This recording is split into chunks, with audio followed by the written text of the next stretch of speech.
Serge here from the back porch on a dark, dreary, rainy, overcast day with good rain coming down, and right now it's just barely spitting, so it gives me a good time to shoot this video. But the rain and overcast gave me the idea of let's talk about playing golf in the rain.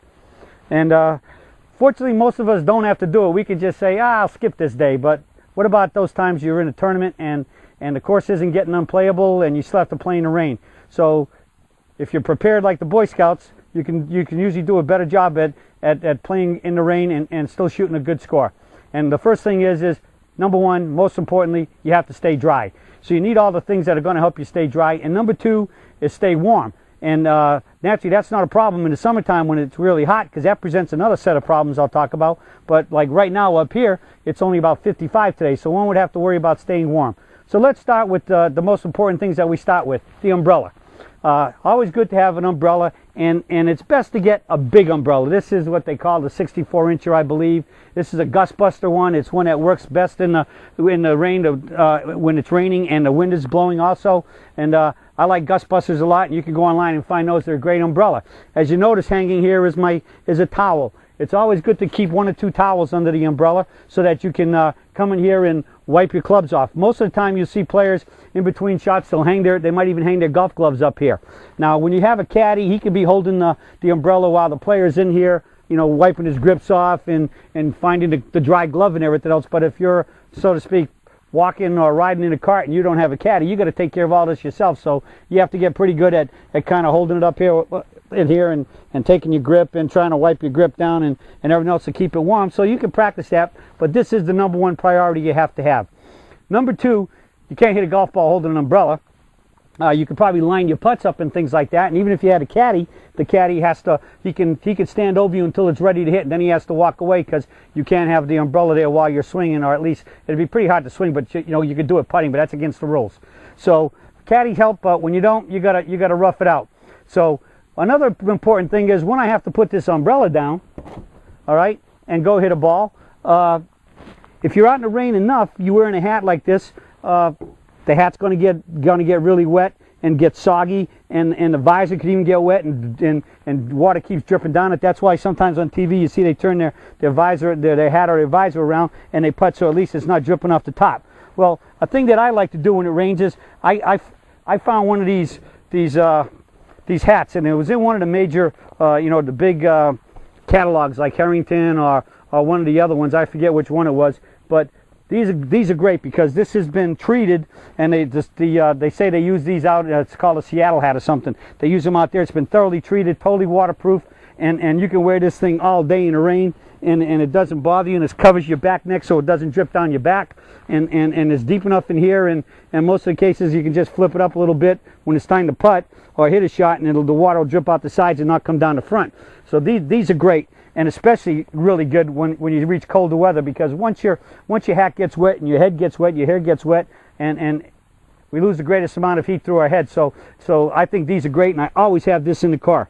Then we're looking at the next thing is, again, if it's kind of cool, you need your mittens to keep yourself warm, and this one here is somewhat quite water repellent, and that really helps. And all kinds of companies make those, but I would try to get something that if it's raining that has some degree of water repellency and even water resistance. They got to have them from hunting stores for all the guys who go hunting.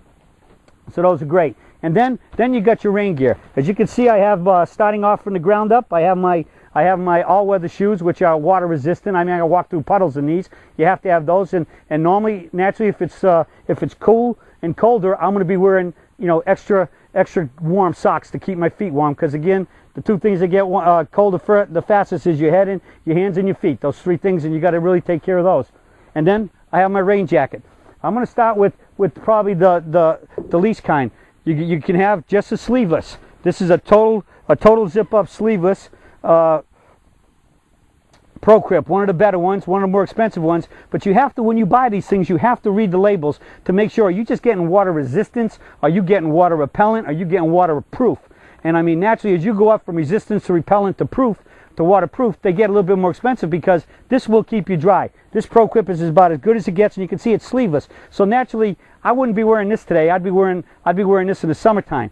The only other problem with with most of these suits, as soon as, especially if they get the water repellent, is that they get hot to wear in the summertime. So you know, you might sweat a little bit from the inside, but at least you're going to stay dry. And that goes for the rain pants also. And also these things become great windbreakers when it starts to get cool, because it'll keep your body warm, especially your back. You need to keep your back and warm, and they keep, a lot of people keep their legs warm, especially if they get caught where the weather changes a little bit and they're wearing Bermuda shorts. So we have the sleeveless. Then we have the short sleeve pullover, which is, again, this one is water repellent. And then we got this. This is another FootJoy one in terms of a sleeveless as I'm wearing right now. But this is a FootJoy one. Actually, this one is from Nike, but I have a FootJoy one that looks just like it too. And I can actually unzip the sleeves on both sides here to give me a sleeveless. So I got both ends with this one. And both of these are really great. They're quiet. That's another thing. You want to make sure. See, you can barely hear this. There's some that make all kinds of crazy crinkling noises, and you want to put them on and try them, get them bigger, especially the jacket, so you have the room to swing and not get getting caught on your shoulders and your chest. And then lastly, here's another long sleeve one. This is a totally long sleeve one, another Pro Quip that kind of goes with the first sleeveless I showed you. And this is a quarter zip down and long sleeves. And again, you can see no noise. You hear this one, very little noise. Quiet is important and to play golf, and roomy. Last two things we need to discuss about playing in the rain is I don't have any with me, but many shops you can find golf clubs specifically designed that they're tacky and stay tacky on the grip when you're playing in the rain. And there's even one grip, Tacky Max, that tend to, if the grip gets wet, you can wipe them down and they stay tacky and you can grip them. But if you lack the golf glove you need, another thing that I like to do is, I found out, just take a handkerchief, and all you have to do is lay it on the grip and go ahead and grip it, right in your hands like this. And once this glove gets wet, I should say this handkerchief gets wet, it becomes very tacky. And as you can see, I can actually even interlock between, since I'm an overlapper, I can overlap or interlock right in between. And no matter what grip you use, you got a lot better chance of holding on to your clubs and having a good grip with between both hands, so the hands don't slip on themselves, never mind on the grip. So that's two other little tips you can have. Get those grips that are good for the rain, and use a handkerchief, and that'll help you keep a good grip and control the club throughout the swing.